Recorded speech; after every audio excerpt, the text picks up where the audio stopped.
Hey, what's going on, everybody? Whew, welcome in another episode Gorilla Sports Off Ice. I'll be joined by Meghan Angley here in just a moment. I'm Jesse Montano. Got a great show lined up for you guys today, but first, got to remind you guys about our great friends over at Trusted American Mortgage. Head on over to trustedamerican.com. They want to help you lower your interest rate, get a better monthly payment. So head on over to trustedamerican.com right now. See how much money they can help you start saving today. Hello and welcome in. Please do not leave your luggage unattended on the station.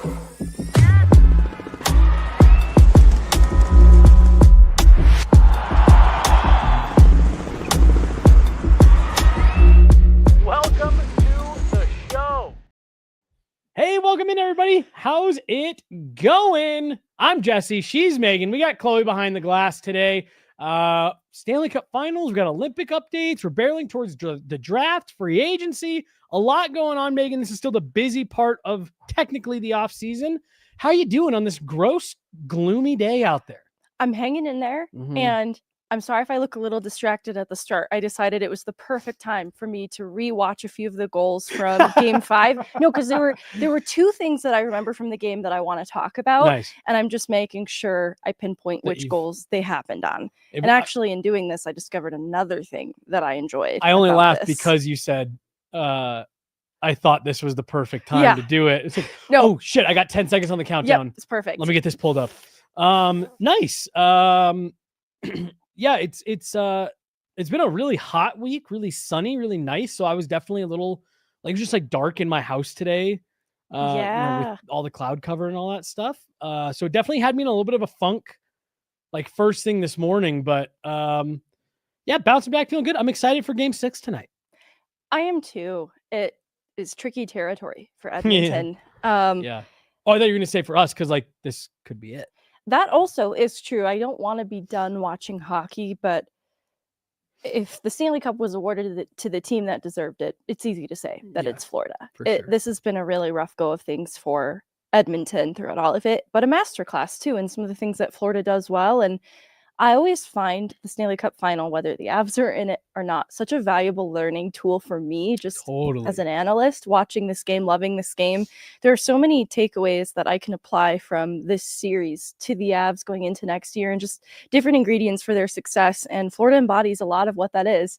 And some of it, too, is answering the question of, but do we want to do it that way? Yeah. Do we want to win in this way? And it's an interesting question. Did you see that quote that came out this morning about like this is the nastiest trash talking final that like people have ever heard? And the one quote I saw said, normally there are some things that are off limits, but not in this series.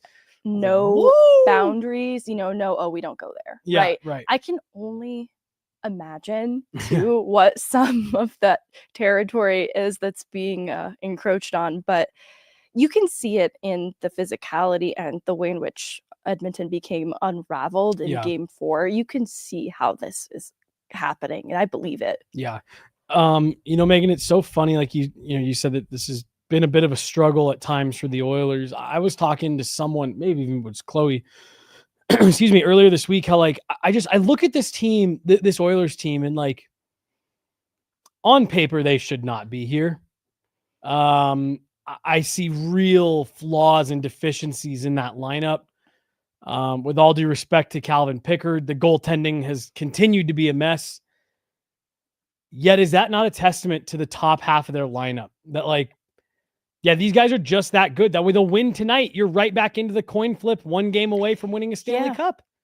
It's interesting too, because in ways I agree that Edmonton doesn't deserve to be here. I also didn't really think Dallas deserved to be in the Western Conference Final. I think the real flaws in their lineup were fully exposed by Edmonton's strengths. And so that was kind of vindicating to watch. But if it had been the Avs needing to go through Edmonton in a Western Conference Final, I would have been talking about maybe some of the weaknesses in their lineup sooner, had we had that day, right? Like we didn't get to have it. It's easy to talk in hindsight of what that could have looked like. But I think this is the strongest Edmonton has looked over the last couple of seasons. I agree with that. I think they've learned a lot of lessons. And so mentally, I think there's more toughness than there was before. but the areas of the lineup that we've talked about before, goaltending being a little bit questionable, and then even though they've bolstered their defense, it's still the weakest part of the lineup. Yeah. Florida is exposing that in every direction. I look at Matthias Ekholm, Evan Bouchard. Credit to Evan Bouchard again, who's having another fantastic offensive postseason. His numbers were ridiculous last year. But Megan, that to me just isn't like a number one pair. And again, I say all this saying they're 2 wins from a Stanley Cup, a win tonight, and it's a coin flip. But I compare that, excuse me, that pairing to the Makar and Toews, the Pietrangelo pairing, what Tampa had with Victor Hedman, and what Florida has with Aaron Ekblad and Seth Jones. And their defense is just so deep and so dynamic. And then I look at Edmonton, and it's like, whoa, there's a lot being asked of Jake Wallman right now. He can only gritty so much out there. Can only gritty so much. Let's not forget where John Klingberg was a year ago, right? And what's being asked of him just to be a serviceable defenseman in today's league in a Stanley Cup final. It's a huge ask, and I think really highly of Matthias Ekholm. I also think he's human. Evan Bouchard is what I think would have happened to Bowen Byram if he had gotten his wish and assumed a top pair role more immediately in the league. And that's a Bowen Byram too without the injury. That's unfair to hold against him, because I think Evan Bouchard has a lot of raw talent. The defensive side of his game needs to be rounded out. But unlike Byram's position, where he was kind of forced to round out that part of his game because there was a Cale Makar ahead of him that had kind of solidified that place on the top pair, that the only path forward for Byram in Colorado was to become more dimensional. With Bouchard, though, because he has assumed the top pair, role, I think it's been easier to grant him some allowances in the weaker parts of his game. I also think he's shown growth, but it's still not the strongest part of his game. And it's a part that he can be exposed. That's what's being exposed in these playoffs. And it's not unique to just him. The reason we're even in this room where too much is being asked of Evan Bouchard too soon is because they've anchored themselves to the contracts at the top of the lineup that do provide a huge impact to the team. And they're also still anchored to some maybe bad contracts, like with Darnell Nurse, who I think, as a second pair role, it's just okay. But that's where if you were, giving me a Manson Girard pairing instead of like a Kulak and a Darnell Nurse pair, who I want to take out of that equation. Who I'm running with there. And so all that to say, the roster construction, Edmonton has to live with some of these choices where they've married themselves to the top of their lineup. Again, huge impact players. But I think even young players like Evan Bouchard, who are tremendously talented, they kind of suffer some of the consequences. Well, and let me just kind of build on the Evan Bouchard thing a little bit of, saying he kind of, forced, Byram was forced to round that out because there was someone else in that role. Well, there wasn't for Bouchard, and they don't have like a second pairing with and I'm just going to use this name because we're all familiar, like a Chris Tanev on it. You know what I mean? Where it's like hey, Evan Bouchard, you and Matthias Ekholm can go out there and be the best version of yourselves. Because if we need that lockdown pairing, D-zone starts, protecting a lead with 1 minute left, we got these, just anchors that we can go to. Evan Bouchard and Matthias Ekholm also kind of have to be that. And I just think that it leads to points of the game where it's like, it almost feels like an identity crisis out there. It's like you need those guys out there generating offense, but you're under siege. So you're putting them out there to help, a D-zone start, trying to be your top pairing, but Evan Bouchard just not really built for that. I'm going to take a quick timeout because you mentioned a name that I just reports that Vancouver are among the front runners for Bowen Byram services. Just any quick thoughts on that? This feels like one of those rumors with a lot of legs. It makes so much sense for what I believe Bowen Byram wants, what could certainly work in Vancouver. It makes a lot of sense to me because I don't doubt the Byram on the move rumors for a second. For sure. I think that he wasn't thrilled with the situation in Buffalo, and he has so much belief in himself. And honestly, it's what makes him stand out, among other defensemen at times, is the confidence that he has in himself. And I really respect that about him. So I think that Vancouver as a landing spot makes a lot of sense. Byram is comfortable playing on his offside. He did it in Colorado. He's done it at times in Buffalo. So he could play next to Quinn Hughes. They're both lefties, but he could play next to Quinn Hughes. Do you find it just a tiny bit interesting, though, Megan, that the teams that are interested in Bowen Byram are teams that already have a number one defenseman? I do just find that a little bit. So that's where there's the like truth pill or the reality pill to be swallowed. If you're Byram too, is it's not that he can't be a top pair defenseman, but there is seniority and a pecking order and a path to getting there that might require some hubris, some humility, like setting aside the ego for a second and putting in the work. And that's not to say that he hasn't. I think he was on the path to doing it in Colorado, but the opportunity wouldn't have existed there. The work, though, I think would have paid off. So he's got the right mindset. I do think, though, he still hasn't established himself as a top-tier defenseman. He has so many raw tools, and injury also really affected the trajectory of ascending to that as quickly as I would have liked to see him get there. And I still think it's in his ceiling, in his future. But I think he's just got to take the patient route on this and set aside the ego a little bit. Yeah. And like you said, prove it. Okay, let's get back to Stanley Cup Finals. Stuart Skinner is going in net tonight, Megan. He will start for the Oilers. This is, we talked a little bit about this last week of like, this is the potential problem that you run into where you find yourself in this like, oh gosh, who do we go to when the break glass in case of emergency plan and Calvin Pickard kind of came apart at the seams a bit in game 5. So you're stuck with this, like, okay, do we put the faith back in the guy that we just said we didn't have any faith in? Or do we ride with the guy who we said we have faith in, but just got lit up a little bit? And you went with the guy who you said you didn't have any faith in. That's where you're going back to tonight. I guess just what are your thoughts heading into this one? Again, we've said this series has favored the Panthers, but Connor McDavid has a chance to come out and do something tonight and take the series back to Edmonton for a game 7 rematch a year later. I'm not going to ask you for a prediction on any of this, but just what do you think heading into tonight? It's tough because, I don't look at game 5 as Pickard's fault. No. It was a 2-0 game through 2 periods. That's certainly within winnable for the Edmonton Oilers. Obviously, things fall apart, and I think it's because of Florida's killer instinct that is ever present at every moment of the game, right? That's why they're scoring late in periods, and their play along the wall is just so solid that they're constantly fighting for opportunities and creating them that I think that just became too smothering for Edmonton to handle in that 3rd period. So anyways, I wanted to come to Pickard's defense a little bit in that, but I saw another analyst say this, so these are not my words, but they were saying that the ceiling for Stuart Skinner is higher.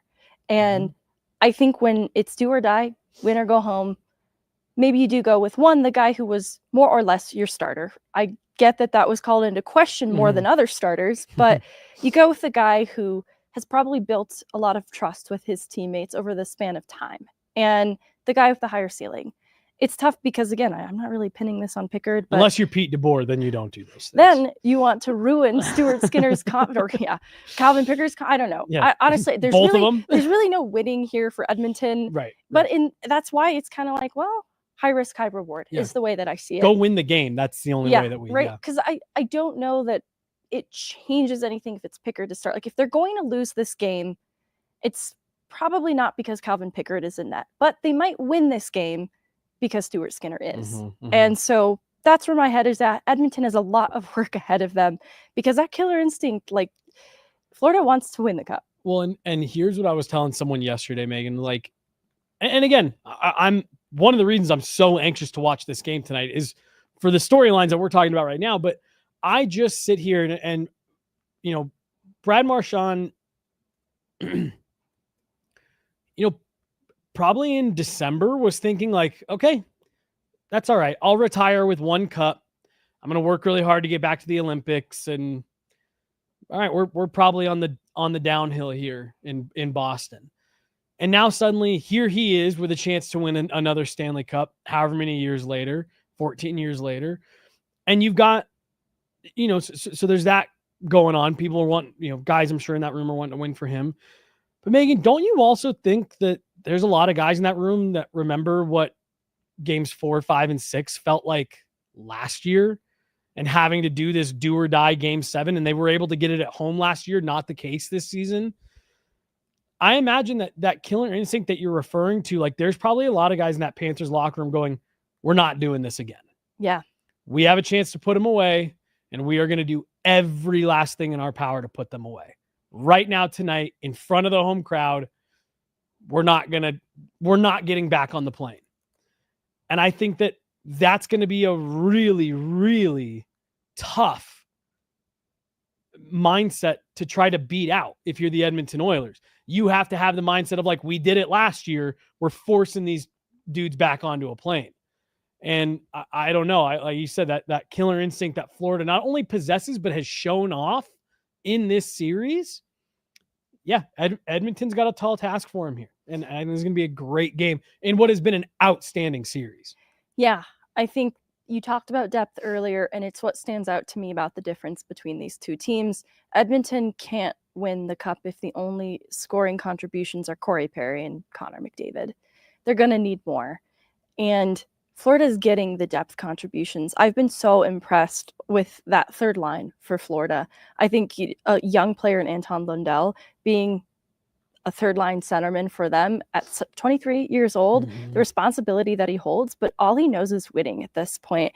And Luostarinen, just kind of this, like what I think Joel Kiviranta wanted to be for Colorado. And obviously Brad Marchand is kind of insane. Yeah. But it's the depth that at any time, any point in the game, they're a threat because of that killer instinct and because all of their players pose a threat. And they ensure that, that's just the way that they are forced to play hockey. And they're all so fully bought into it that it's hard for me to imagine Edmonton, though I think that a lot of the leadership has a really strong mentality, and a lot of the star power at the top is really hard to contain.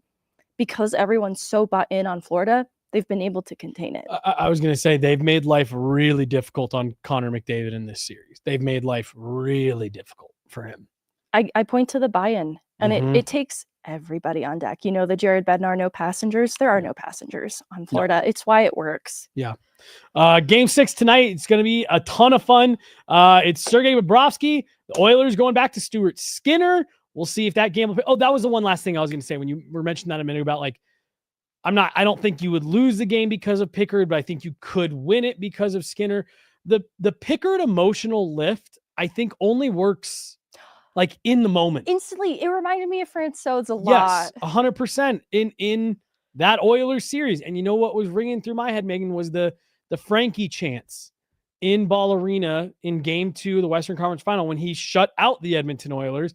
And it was this like, he had to come in relief in the last game. It kind of got away from him. I think that game ended up like 8-6 or something like that. And then for him to like come in, you get that emotional lift when they come into the game and then when they start.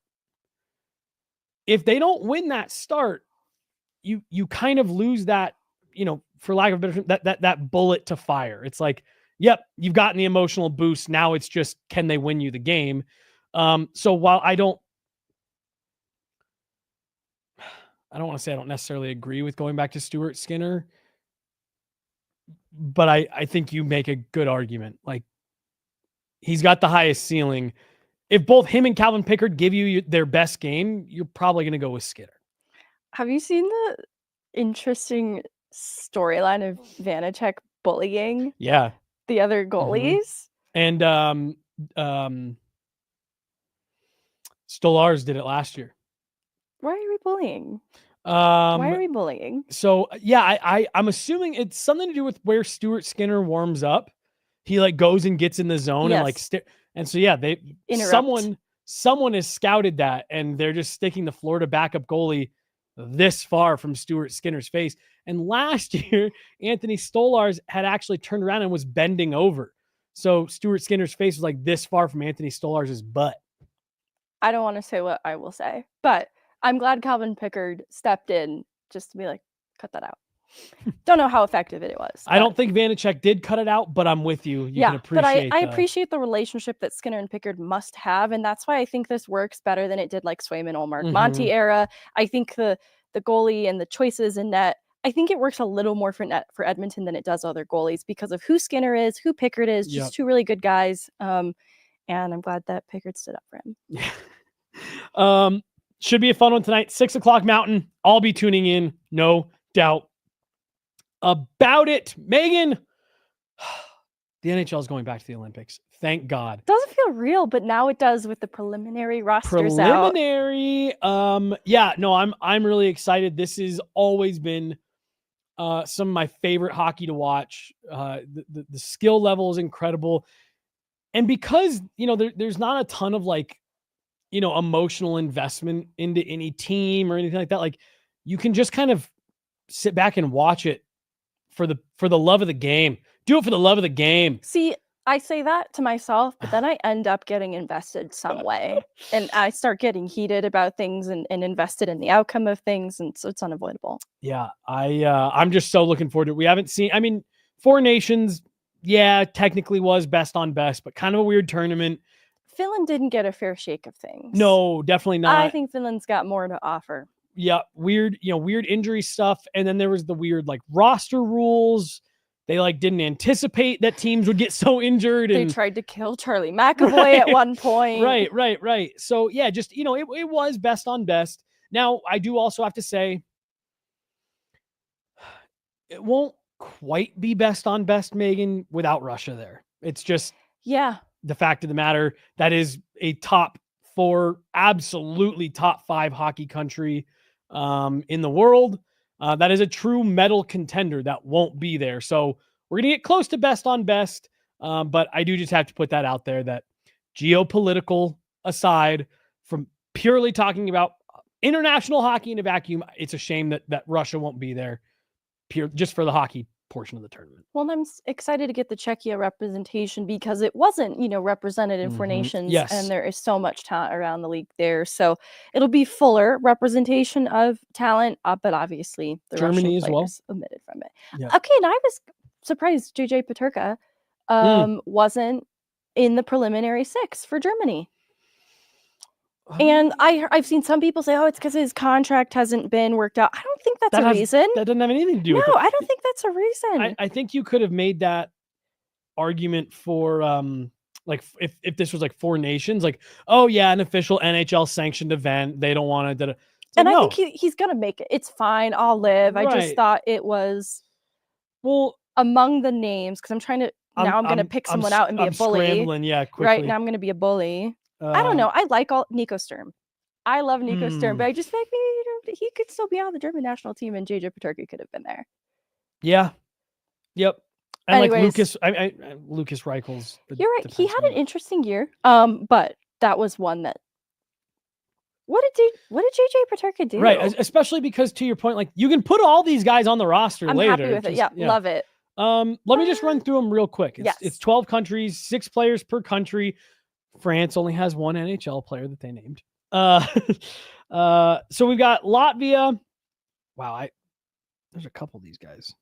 That Rodrigo Abols from the Flyers, Juvis Belinskis from the Panthers, Elvis Merzlikins from the Jackets, Arturs Shilovs from the Canucks. Wow, 2 Canucks players here. Teddy Bluger as well. And then from the Bolts, Zemgus Girgensson going for Latvia. For Finland, Miro Heiskanen, Mikko Rantanen, and Esa Lindell, all from the Stars. UC Saro, Sebastian Aho, and Alexander Barkov. That's Team Finland. Czechia, you got Radko Gudas from the Ducks, David Pastrnak from the Bees, Lucas Dostal from the Ducks, Andre Palat from the Devils, Pavel Zacha also from the Bruins, and then Martin Necas from the Colorado Avalanche. Switzerland. The guy who's really unhappy here. Yeah, that was that guy that I heard didn't really love it in Colorado. Switzerland, Nino Niederreiter from the Jets, Nico Hischier, Timo Meyer, and Jonas Siegenthaler, all from the Devils. Roman Josi from the Preds, Kevin Fiala from the Kings. For Germany, Philipp Grubauer from the Seattle Kraken, Nico Sturm from the Florida Panthers. Moritz Seider, Detroit Red Wings, Lucas Reichel from the Chicago Blackhawks, Tim Stützle from the Senators, Leon Draisaitl from the Edmonton Oilers. Slovakia, you've got, wow, I didn't know that Ferravari's first name was Martin. Martin Ferravari from the Capitals, Simon Nemec from the Devils, Juraj Slavkovsky from the Montreal Canadiens, Martin how do I say this? Pospisil? Martin Pospisil? Never heard of him. Martin Pospisil from the Flames, Tomas Tatar from the Devils, and Eric Chernak from the Bolts. For Denmark, Fredrik Andersen from the Hurricanes, Lars Eller from the Caps, Jonas Rondeberg from the Vegas Golden Knights, Nikolai Ehlers from the Jets, and Oliver Bjorkstrand from the Bolts. Team USA, Austin Matthews from the Toronto Maple Leafs, Quinn Hughes from the Vancouver Canucks, Charlie McAvoy from the Bruins. That was another one I was a little surprised just for the first six, given some of the other names that were left off. Matthew Tkachuk and Brady Tkachuk from the Florida Panthers and Ottawa Senators, respectively. Jack Eichel from the Vegas Golden Knights. For Team Canada, Connor McDavid, Edmonton Oilers, Sam Reinhart, Florida Panthers, Sidney Crosby, Pittsburgh Penguins, Braden Point, Tampa Bay Lightning, and both from the Colorado Avalanche, Nathan McKinnon and Cale Makar. And then I saved this one for last because this is where I want to start. Team Sweden, Victor Hedman from the Tampa Bay Lightning, Adrian Kempe from the LA Kings, Rasmus Dahlin from the Buffalo Sabres, William Nylander from the Toronto Maple Leafs, Lucas Raymond from the Detroit Red Wings, and Megan, after 1,032 days off in between pro hockey games, 5 NHL playoff games under his belt, and 4 points in those 5 games, Gabriel Landeskog is named to Sweden's preliminary roster of 6. What a story. What an achievement for him. Let's start here where I wasn't surprised that Gabe Landeskog made Sweden's Olympic roster. Right. I was surprised that they had him on this preliminary list. And I think, to me, it's a sign more than anything else of just how highly, not just the Avalanche organization thinks of him, but the entire hockey world. And I do think it underscores how impressive of a performance he put on in just those 5 games was. Yeah, I think it's solidified a lot of trust and faith that he's really back. And this is going to stick. We're going to continue to get to watch Gabriel Landeskog play hockey. And I think it's a respect thing too, that his body of work through this point commanded this kind of recognition. Because, in looking at like Germany and Nico Sturm, I was like, oh, maybe it's a seniority thing, right? Like Gabriel Landeskog certainly then would be given that respect with seniority. But then I look at like the Lucas Reichel and I was like, I don't think that's specifically then how these rosters preliminary were based off of. I do think a few factors went into play here, and Gabriel Landeskog kind of checks all of them. The leadership aspect, he's absolutely a candidate to be captain of Team Sweden. And I think just what you saw out of him on the ice, and I do agree with you that maybe not all of this stuff was like, oh, we'll do it out of respect. I do think this was big credit to Team Sweden's management for doing this. I do think that this is a show of belief, show of respect. And also, I don't know, maybe I'm digging too far, but like hey, you should have been there with us for 4 nations. You've won an Olympic medal before. We're bringing you back. We think that you're gonna be able to play, and we're bringing you back. And just like not even leaving any question to it for Gabe. Like, don't feel like you have to go out there and prove to us that you can do it. We know what you are, and we know what you're going to bring to this team. So I think it's exciting, like for Gabe, that we're going to get to see him at the Olympics. I think it's exciting. Good for him. It's extremely exciting. Whoa. Confirmation from the universe. The Thor, Thunder, Lightning, from the return of Gabe. He was representing Team Sweden. I don't know if the mics picked any of that up. Yeah, I don't know if you guys heard, but that was a serious crack of thunder just outside. That's awesome. Do you remember? Shit, Megan, this had to have been at least 2 years ago, if not 3. Old show that you and I were on together, and we were all at home, and I had like a lightning strike like just outside my house, and it stopped the podcast in its tracks because it scared me so bad, and it came through the mic because it was so loud, and it like stopped everybody. All 4 of us were on. I just didn't know if you remembered that. No, that sounds familiar. I don't remember it exactly, but it sounds familiar because I'm also remembering there were times where lightning hit the bar and interrupted a show because of it at the bar. So I'm trying to separate it from that memory too. I think I've actually got it somewhere on my computer. But yeah, hopefully the power doesn't go out here. I don't know. That was a loud crack of thunder. We're good. It's for Landy. Megan, honestly, all jokes aside, like Marty Netches is probably the one I got the least to talk about here. He's represented, the European guys usually represent their nation a little bit more frequently coming up through the ranks. And so Marty Netches, this will be his 19th time representing Czechia.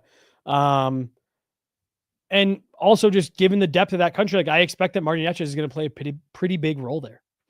I think too, with Worlds last summer being won by Czechia, there's a lot of pride in Czechia hockey at the moment. That's why I'm excited to see it represented on the international stage, because we didn't get it in the Four Nations. So really excited for that team generally. And I think between, honestly, even just the 6 they've got named here, Dostal, Pasternak, Netches.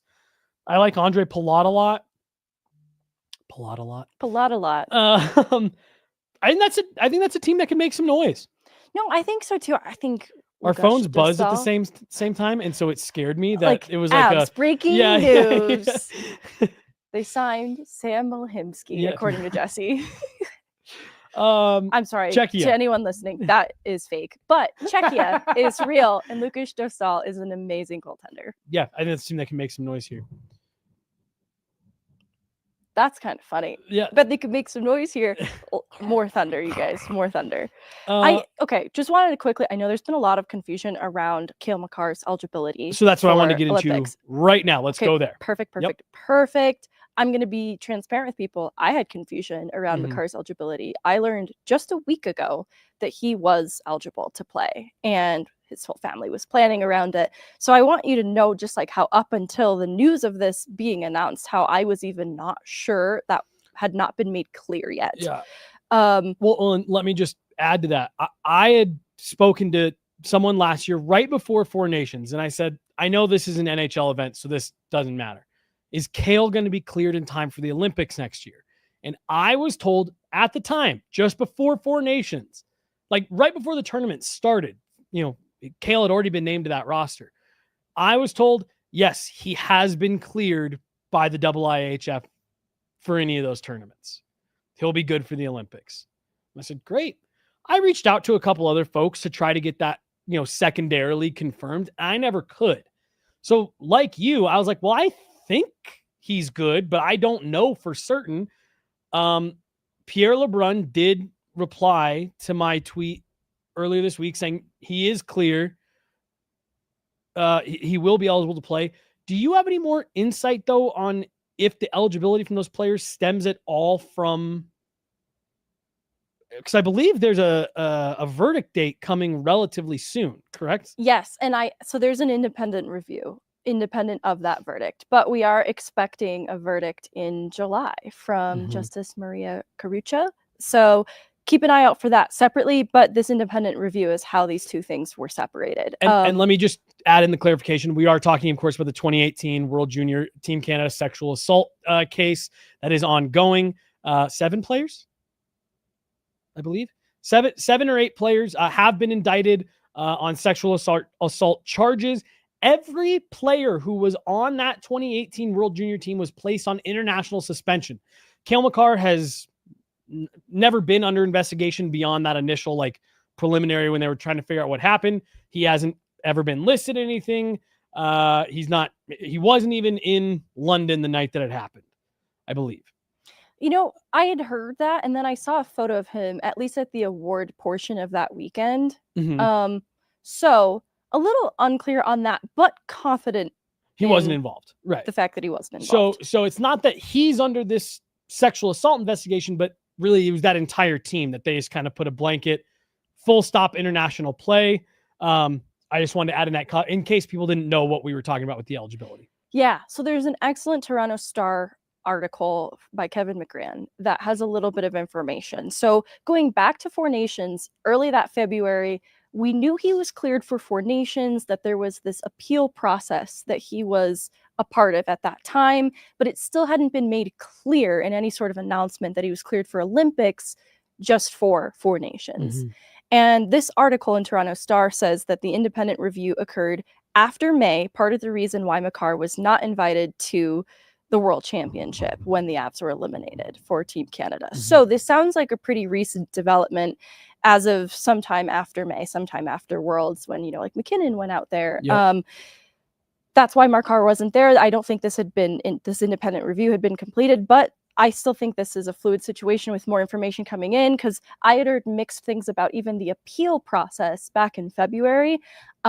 So I think this has been going on behind the scenes for a little bit now, but that is the rough timeline I have for this independent review and why he's been cleared to play recently and why we're a little bit in the dark about it. So I've also put some feelers out to get some more hard confirmation from Hockey Canada just on the timeline of what was the independent review, when was this decided. But I at least feel a confidence that he was cleared to play. Yeah.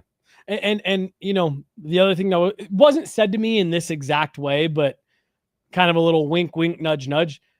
Hockey Canada is also going to be highly motivated to make sure that Cale Makar is eligible to play in the Olympics.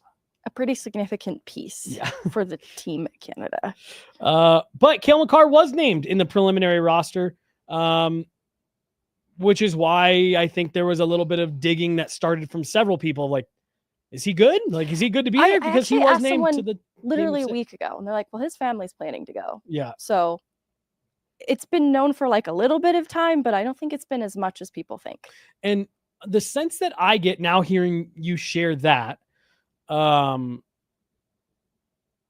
do wonder if it's been a little bit of you'll be good by then. It's not official you're good, but you'll be good. And so I wonder if it has been a little bit of a handshake type thing.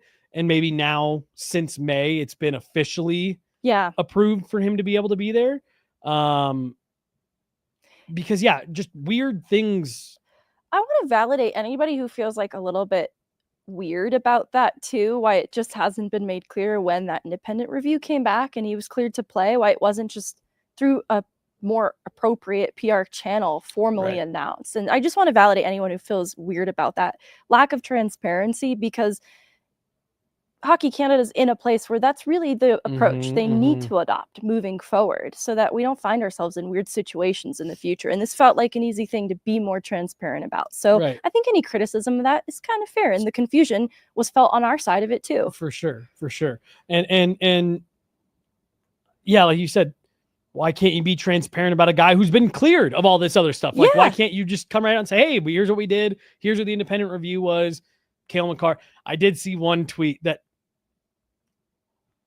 made me laugh just a little bit. They were like, well, they probably made an exception for Cale. There's not really a ton of other guys from that 2018 team that they're probably very interested in. I hate it too, because obviously it's not a joking matter. Right. What is alleged is so terrible. Right. It makes it easy for us to be able to speak about Cale Makar knowing that he wasn't involved.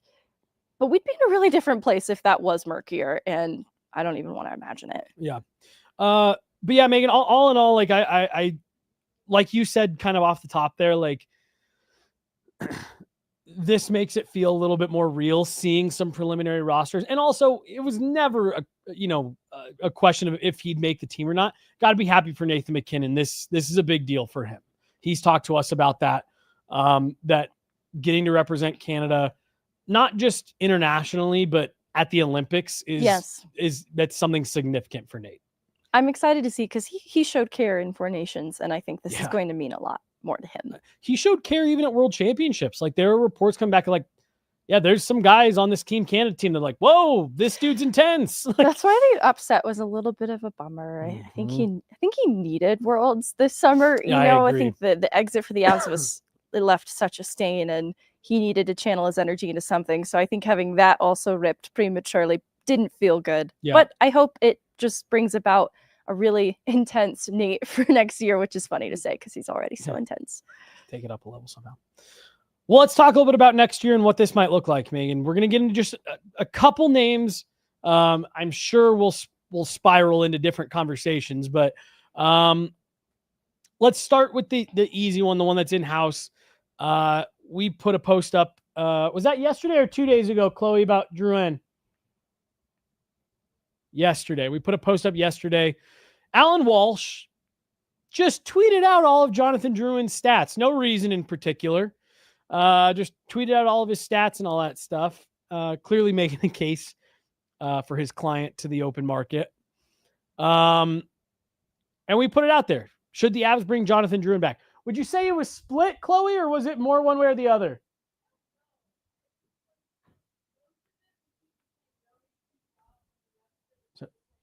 So it sounds like the majority voted no, not to bring Jonathan Drouin back.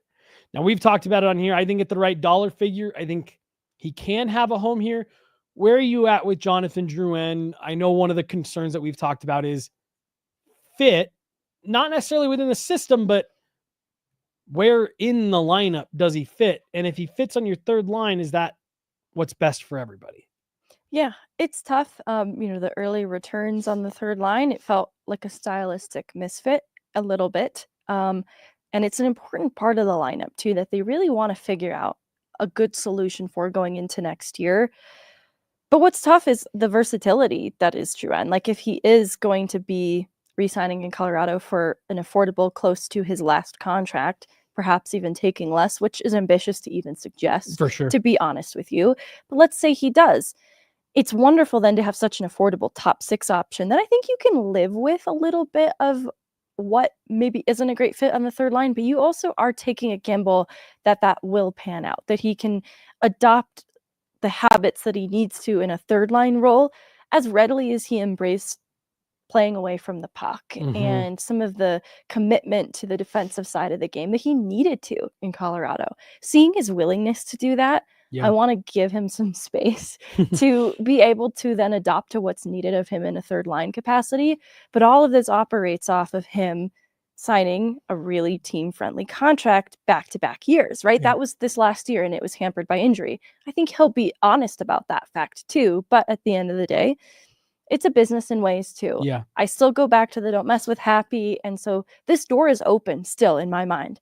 And again, if the money makes sense, I absolutely would love to see Jonathan Drouin back in Colorado. It's the only barrier, but it's an important and a big one that I see keeping him from Colorado another year and just going into the open market, because I think other teams would have interest in what Jonathan Drouin has done, his last couple years in Colorado. I know this last year, hampered by injury, but Alan Walsh put out the stats, nearly a point per game player. Yep. He does make a difference when he's in the lineup. 100%. I'm going to take us more off the rails and out to left field than maybe I ever have in my life. Jonathan Drouin, left defense. This has nothing to do with hockey. Okay. It has everything to do with a video I saw this morning. And you sang Holding Space, and it made me think of, and I'm so sorry, Cynthia. From Wicked. Yes. Who plays Elphaba. I don't know her last name. Amazing voice. Yeah. I just saw a video this morning, and I'm wondering if you know anything about this. I just saw a video this morning. It's talking about her, Cynthia, last name. Khloe Kardashian. And then it gave one other celebrity example. They're getting their fingers like elongated. What? This video was showing all these photos of these celebrities, because they're like, it's pretty easy to find red carpet photos, and a lot of them put their hands on their hips, and they're showing these pictures, and then they're showing them now, and their fingers, and you can even see their joints bulge a little in the middle. This feels. And I just didn't know if you're like, oh yeah, finger elongation surgery. You didn't know about that? Everyone has that done. But the look of confusion on your face probably matches what my morning scrolling face was. Are you seeing pictures of it? Yeah, but they just kind of feel like those, I forget the fake news sites that. Oh, totally. Like The Onion. It just kind of, this feels like it's in an Onion article. And it feels like it could just be certain angles of photos, and now I'm contributing to bullying these people over the length of their fingers. But they used three separate examples, and they were all pretty convincing. I just didn't know if you knew anything about people getting their fingers elongated. No, and we don't need another thing to be insecure about. No, we don't. As a society, your fingers are the perfect length. If you're out there listening, make your fingers longer, shorter, or keep them exactly the same. Right. Whatever you want to do. Whatever you want, but don't feel like you have to do something because now it's a trend. Right. Okay. should Jonathan Drouin Holding space is how I got there. get Yes. longer fingers to help his reach. to help his reach? No, so Megan, let me. All right, so getting back on track. You mentioned availability when he was in the lineup. He was not only useful, a key part of the lineup. Jared Bednar talked about that. Like, we need him. Did you sense frustration from Jared Bednar this year, knowing that we don't know what the exact details of the injury were? But did you sense frustration in Jared Bednar of like, oh my gosh, this guy is still hurt? He can't get back in the lineup? I just felt like we felt him that. Cue the lights. Cue the lights. I don't have chat open today. $5. I'm not ignoring anyone. I just can't see. From Mike Peterson towards Jesse's finger elongation surgery. Okay, Diva. You can just see him doing morning skate minutes. Hello. Welcome in. Welcome to the show. Oh, thank you, Mike. That not only do we appreciate that gave me a good laugh. Did you sense that frustration with we saw guys push through injuries, and maybe that's not the right thing to do, and maybe Jonathan Drouin, understands his body, takes his time coming back. I did feel like the moment where Jared Bednar was like, yeah, I don't know what's going on anymore. It's hard for me to affirm that specifically, though. I think just overarching frustration I could sense, and more so in the playoffs. Jonathan Drouin was just so off his game, and I've seen Bednar opposite of this show so much patience for Jonathan Drouin, especially at the start of his time in Colorado when things weren't going so great. He showed Jonathan Drouin a lot of grace. Yeah. There's another one. There's another super chat. You guys are so silly. $5 from Leon. Gotta build up this finger surgery fund. So I'm assuming this is all for Jesse. Like right now, he might be able to do one finger.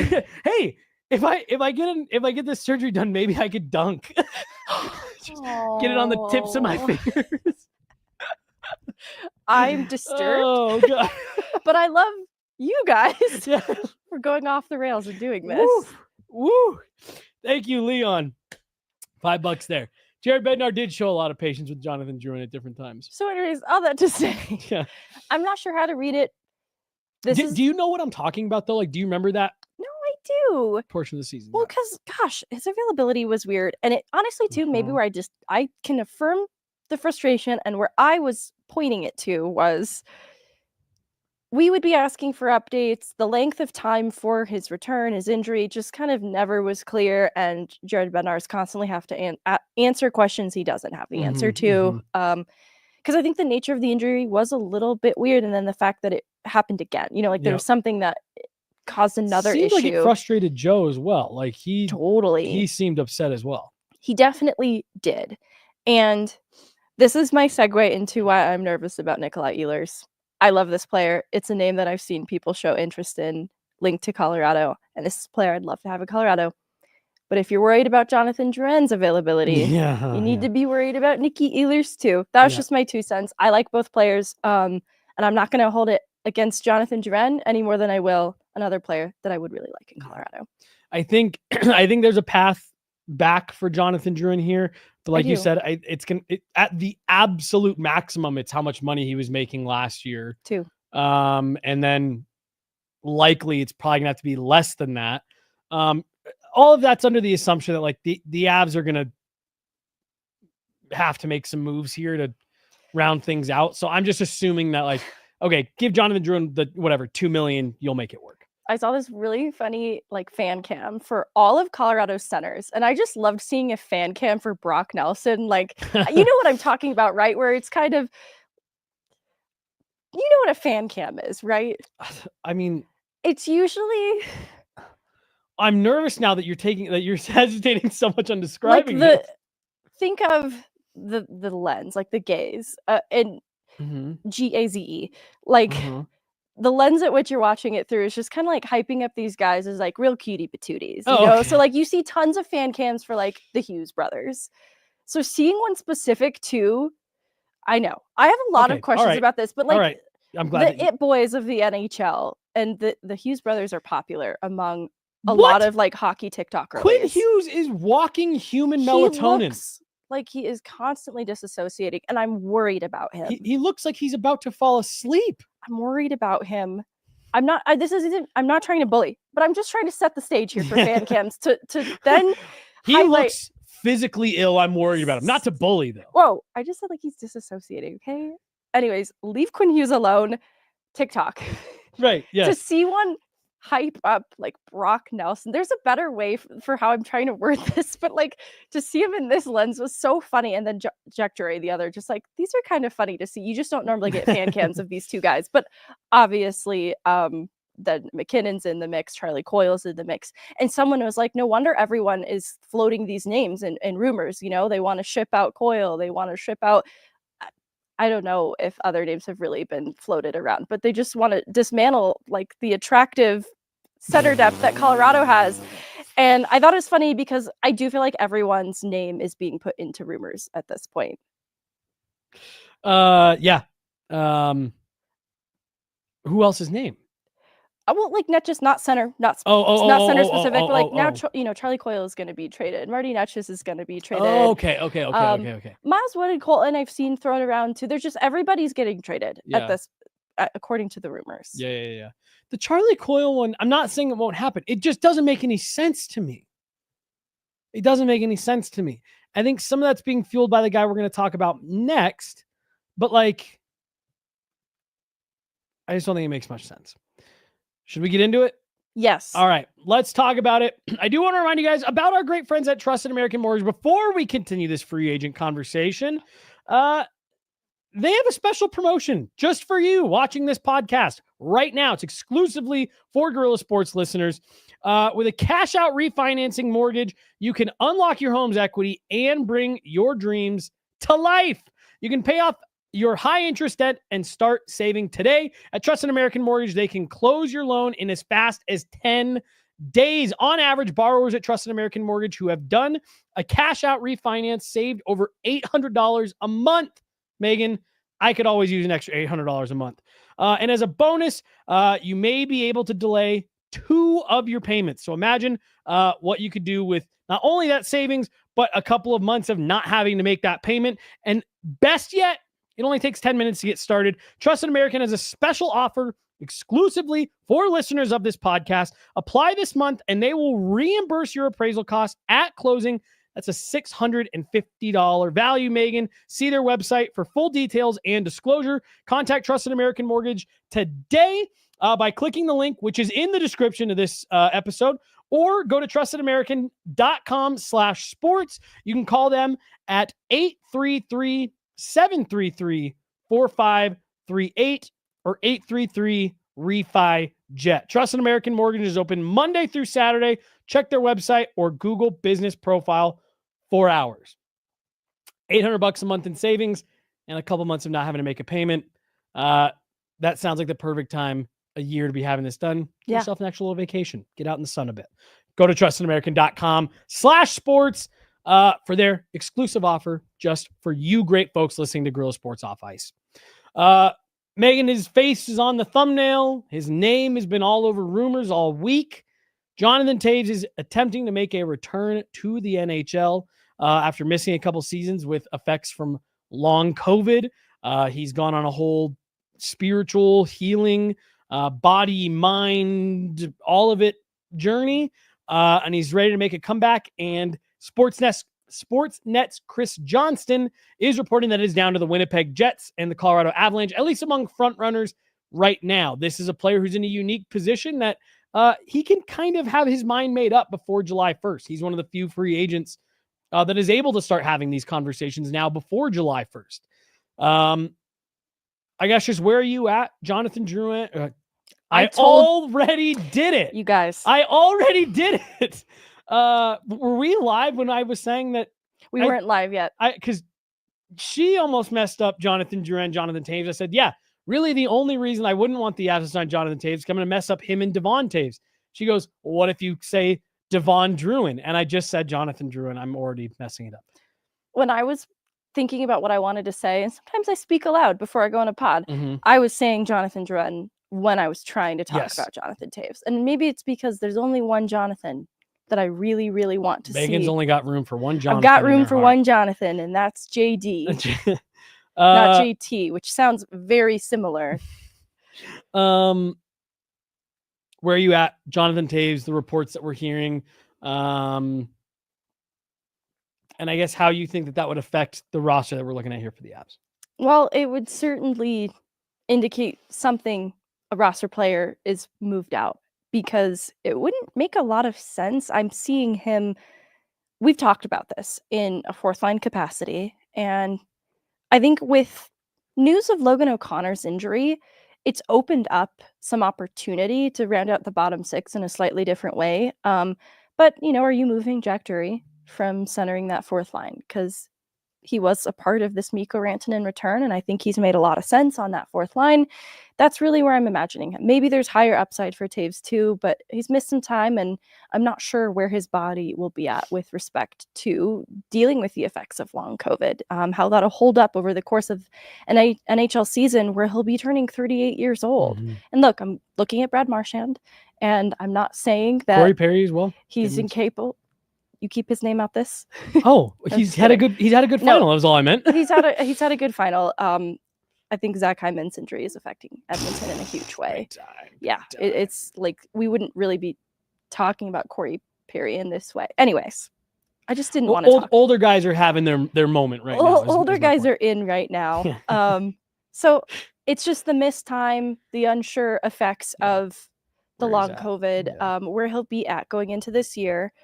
That I also, I think I said this before, I'm not sure I really understand the need for Jonathan Toews because of the way that they've bolstered themselves down the middle. It just,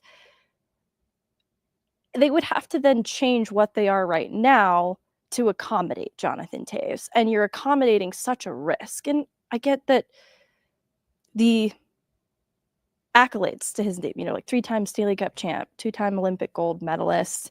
There's a lot of winning to Jonathan Toews' name that I think some people maybe point to that experience as being like an Andrew Cogliano, and what he can add. And I think not so different from Andrew Cogliano, who earlier in his career was a different player from the one that the Avs got. And it was still a really valuable one. Maybe Jonathan Toews in a different role is still really effective, and it's just different from what you knew him as before. But I wanted to park a little bit of time here to validate anybody who feels squeamish around Jonathan Toews on the Avs. I understand that the failure that was the way the Kyle Beach situation was handled with the Chicago Blackhawks back in 2010 is upsetting to a lot of people. And I just wanted to validate anybody who looks around at the way in which there was a systemic brokenness in how this was handled. I think that's fair to say. And the culpability across the board, I think the weight that you assign to each person, it varies, but it doesn't change the fact that there is still accountability across the board here. And so I look at a 22-year-old Jonathan Toews as the captain of this team, and I can grant him some allowances. I'm not going to strip him of autonomy either and infantilize him at 22 years old. There's a reason he wore the letter too. He showed leadership at a young age. So I don't want to strip him of autonomy in this situation either, but I also want to give him some grace being 22 years old. Right. I think where people felt frustration with Jonathan Toews, have I already said Drouin? I'm afraid I have. I don't think I haven't caught it. If you have, my brain is also messed up because I'm hearing Jonathan Toews. Present day, Jonathan Toews, 33 years old, talking about this as we're learning more about the Kyle Beach incident. And he made comments initially that I think he showed a lot of sympathy to Kyle Beach, but he also showed sympathy to the front office staff, talking about Stan and McIsaac and the relationships that he's had with these people, and how it hurt him to see them having everything stripped away from them because it didn't help to change what happened to Kyle Beach. Right. And he received criticism for deflecting that focus from what happened to Kyle Beach to people who were culpable. And he did come after that to walk that back and apologize for taking the focus away from Kyle Beach. Was Kane the one who's like, I don't know, I never had any problems with it? Who was the one that was like, oh, I never had anything but positive encounters with like the couple people that were like, I think it was Patrick Kane, who were like the most under the microscope. He's like, oh, they were great to me. It's like, even Toews, so I can't speak for Kane on this. I just went and looked it up this morning to refresh my memory. Even Toews had positive comments around his relationship to like Stan Bowman and Isaac. And just, you know, how he came to know these people, you know, the family men that they are, just not appropriate. And so anybody who is feeling just a little bit weird, because that's an adult Jonathan Toews that's like, that just is a little bit of a misstep. I think if anyone has been familiar with me when I talk about conversations around sexual assault, one, I have a lot to say. And I often talk about the way in which sexual assault is talked about in conversation, the culture around it, the way in which it's investigated, prosecuted. And I often don't get to talk about the what happens next part, which is if there is accountability, what path to rehabilitation should exist for people? And I don't have all the answers in this conversation. That's where I'm at. It's not something I even often get to talk about because most survivors of sexual assault don't ever see justice. That's the hard part in all of this. It's never brought to light. People aren't named. And so there are steps that have been taken to try and prevent something like this. Again, the systemic brokenness that allowed this failure to happen. There are steps being taken to ensure it doesn't happen again. But I also think it's left a lot of people wanting a lot of questions unanswered, which is why the lack of transparency from Hockey Canada around, you know, the separate issue we talked about earlier, I get that frustration. So anyways, path to rehabilitation, what kind of growth, you know, should people embrace? And I think it's subjective. I think anybody who would feel uncomfortable with Jonathan Toews in Colorado is completely justified in that. And I'm not going to tell them otherwise. It's tough. We have a job to do because this is a real rumor now that it's been narrowed down to Winnipeg in Colorado. And so we have to kind of talk about all of it, right? Like we're sitting here talking about the hockey and the fit, but I wanted to park a little bit of space to validate anybody who feels a little bit uncomfortable by this. Oh, thank you. I don't have all the answers, you guys. And we're going to talk about the World Junior case a little bit more too in the future. So we'll park more time for this type of conversation around this sport, and a sport that I love so much. There, you know, I describe it as an ecosystem, and in every ecosystem, like in order for it to be healthy and to thrive and survive, there are sometimes invasive species. And so when I talk about the bad of hockey culture, it is not me branding the whole ecosystem as bad. There are so many things that I love about this sport that cause it, you know, to be healthy and to be thriving. And there are some invasive species that exist in the hockey ecosystem too that I think that's such a great way of putting it, because I think I have gone on the tirade on a show with you before about just that last. I agree with so much what you just said there. That last little bit, I get upset at times because I feel like I do see people apply that blanket to like, oh, that's just hockey culture. It's like, no. Those people don't represent the culture and the community that I have grown up and lived in my entire life. Those people do not represent the hockey community. There's invasive species. I think that's a great way of putting it, Megan. And it's important to talk about it, you know, as appropriate. Look it in the face, call it what it is, and just kind of affirm the people who are not comfortable with certain aspects of the culture of the sport at times. I don't think it's unfounded. And you know, it's not so different. Like, I know there are people who still aren't sure, like they want to love the Colorado Avalanche so hard, but the Val Nichushkin incident in Seattle has left a bitter taste in a lot of people's mouths. And sometimes not having the answers to some of these things, or not, like, I think from our perspective, we operate with a lot of information about that we just can't really talk about. It's hard. And I think it's a difficult part of this sport. Like, you're entitled to love who you love on a team and also not embrace it in its entirety. And I'm not sure if this is a conversation we'll have to seriously entertain with Toews in Colorado. I personally don't know if I see the hockey fit is where I'm at with it. Just with the way in which they've loaded up down the middle, and him in Colorado is just a really big gamble where they've kind of found an answer in Jack Drouin. Yeah, I definitely see him as a fourth line play, at least to start. Again, you know, I mean, He's last played in 2020, the 2022-2023 season. So he's missed the last 2 years. So not like an egregious amount of time, but 2 full seasons. Was a serviceable player in that last season. So I think you definitely, and I think you make a great point. The Logan O'Connor thing maybe does open the door for like, okay, either changed things for me. Right. Maybe him or Drury slide to the wall. And then to me, like the way I look at it is, okay, maybe you want a load management schedule for him either way. A guy like, I almost said Drouin, Toews, Jonathan Toews. So I don't know. Could he work as your 13th and he's a center that you can plug in if you get an injury, if there's something that you need to mess with? Yeah.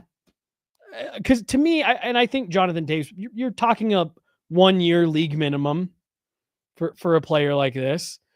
So for me, yeah, I think it makes sense. And I really am, Megan, and maybe this is silly, but like keep him from going to Winnipeg. You know what I mean? Like, yeah. Don't make this into something where it's like, oh, now you got to go through him in the playoffs and he had this great resurgent year. Right. So yeah, I mean, I'm definitely with you on like from the hockey perspective of it. I'm definitely with you on like you kind of did the center thing last year. You figured it out. Like you've got it 1 through 4. I did see someone in the chat earlier that's like, you don't get a crack at a guy who captained 3 Stanley Cup teams very often. And so, I imagine he'd fit into the room pretty seamlessly with the mindset, with the leadership, all that stuff. To me, I if the Avs did it, my first question would be kind of what you said there off the top of, okay, well, what do you do next? Do you do anything next, or is he Logan O'Connor until New Year's, and then you go with it from there based on injuries or what have you? So are you cool with him playing as a winger? Yeah. Because I think that's the other necessity to me is, one, figuring out the third line and then just a bottom 6 winger. And if you want to utilize Toews in that capacity, it makes sense because I think it's the bigger need, but also like is a true bona fide winger, maybe the answer. Because bottom 6 needs somebody. The Logan O'Connor injury is big. And if you're to keep Charlie Coyle, you need a third line. That's going to start to make sense. And, is Ross Colton in that picture? Are you then trying to find somebody compatible with like a Colton, a Coyle type? Because again, I think that third line's like really where I'm keying in on. Mm-hmm. And a player That's a great call out. That can come in and help the fourth line as needed. But more than anything, that third line as a winger is probably what stands out to me the most. Yeah. No, I think it's a great call out. And like, I just went and looked, like Jack Drury hasn't really played much on the wing. It's it's easier to move someone from center to wing than wing to center. And here's the other thing I do like about Jonathan Toews. Again, he's missed 2 years, so there's going to be a timing thing, but like suddenly you'd have between him and Jack Drury, like 2 studs in the face-off circle, right? 2 guys that you can put out there to kill penalties. Defensive zone starts. Like I really like the idea of Jonathan Toews, the player for the Avs. You are correct though. When you step back and look at the construction of the roster, it does feel a little bit harder to start wedging him in places. Like you're starting to like find a reason to make him work versus there's a hole that needs to be filled by him. Mm-hmm. And I don't know, like now keep in mind too, if you decide to move a Sam Girard and address some of those, knowing that there's still pieces to move, that's why I think I'm, bullish on it. Cause it's like, or is that the right phrase? Is that the right way to use that? That's why I like it, in theory. Cause it's like, all right, well, I know that there's going to be a couple other moves, but I do think you make a great point that's maybe not the number one emphasis of need, and you're shoehorning him in a bit. No, and I think the Avs have had interest in him before, so I could see it being conceivable that they'd want to find a way to make Toews work. That maybe means changing the complexion of the bottom 6 in some way to make it happen. Given that you said to keep his name out of this, I can't imagine you have any interest in Corey Perry. in the free agent market.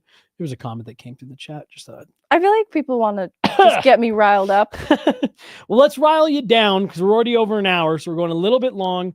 Let's talk about one of your favorite topics, Sam Malinski. Good call, Jesse. What do you think this deal looks like for him?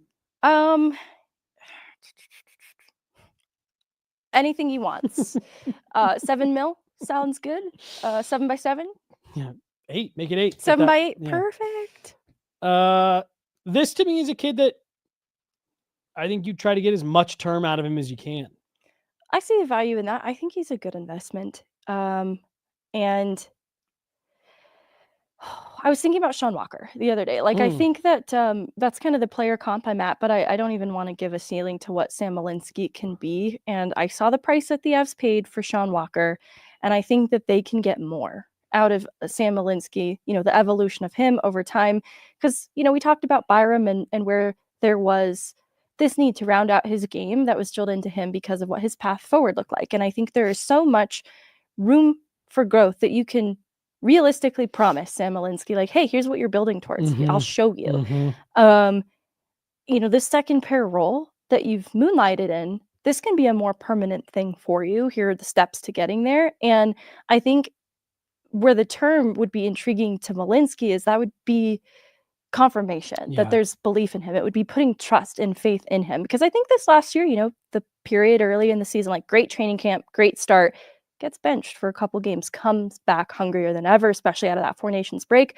I think he's really motivated and receptive to this kind of messaging, that putting some faith in him, I think he's going to reward the team that does that just by continuing to grow as a player. Because I look at his path, right? Like Null to D1, NCAA, undrafted kid, now full-time NHLer. It's a really impressive story. And so I have a lot of belief then in what his upward trajectory is as a player. I'm obviously biased. Everyone knows I'm big on Sam Malinski, but I love the idea of signing this guy with term because I think the upside is really high. Damn, you just said something there that